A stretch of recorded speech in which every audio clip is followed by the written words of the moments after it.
నీలకంఠేశ్వర ఆలయంలో హుండీ చోరీ. సీసీ కెమెరాల్లో రికార్డైన దృశ్యాలు.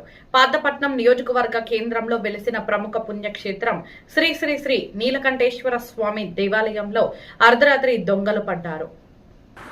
అర్ధరాత్రి ఈ రోజు తెల్లవారుజామున సుమారు 4 గంటలకు ప్రాంతంలో ఇద్దరు గుర్తు తెలియని వ్యక్తులు ఆలయ ప్రాంగణంలోకి చొరబడి హుండీని పగులగొట్టి నగదును అపహరించుకుపోయారు.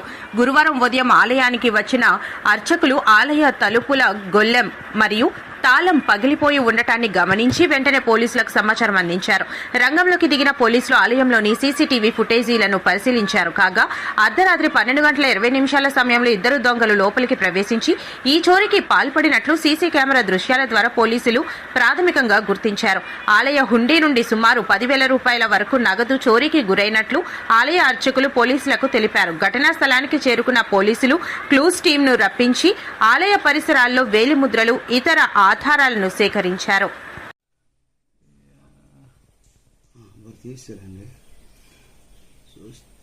ఆ టైంలో మనం ఏ పోజుకి వచ్చినా బిజారే ఇక్కడ రుద్రగద్రం ఎవడు రుద్రంగద్రమైన వచ్చి ఆడుతో వేసేస్తారు ముందు పొర మీద. మరి వాడు ఏనికి కాయతున్నాడు అక్కడ కాచండు అల్ల మిట్లు పక్కన కూకున్నాడు.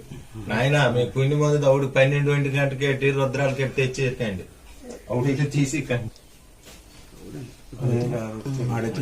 లైట్ ఉంది చేతిలో టార్చ్ ఉంది. మాట్లాడు కుస్తీ పడతాను బాబా. లాగా డోర్ తీసాడు. డోర్ వచ్చిందండి.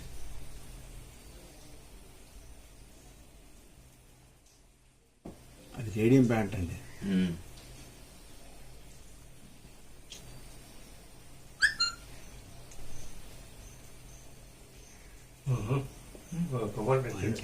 తువ్వాలి 6 తువ్వాలు ఇప్పాడండి మొక్కమంది.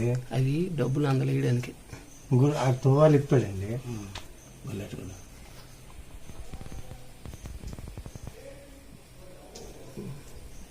పూర్తి రాలేదు డోరు. రోడ్ పూర్తి రాకపోయాడు. అగో తీస్తాను అందులో వేస్తున్నాడు. ఇంక రేపు తీస్తాను ఉంది. చిల్లర అడిగిన వాళ్ళందరూ ఫోన్లు చేశారు. రేపు వెంకటేశ్వర కోవాలి నీలకంఠేశ్వర కోవాలి చేస్తామని. కవర్ తెచ్చారండి అక్కడ.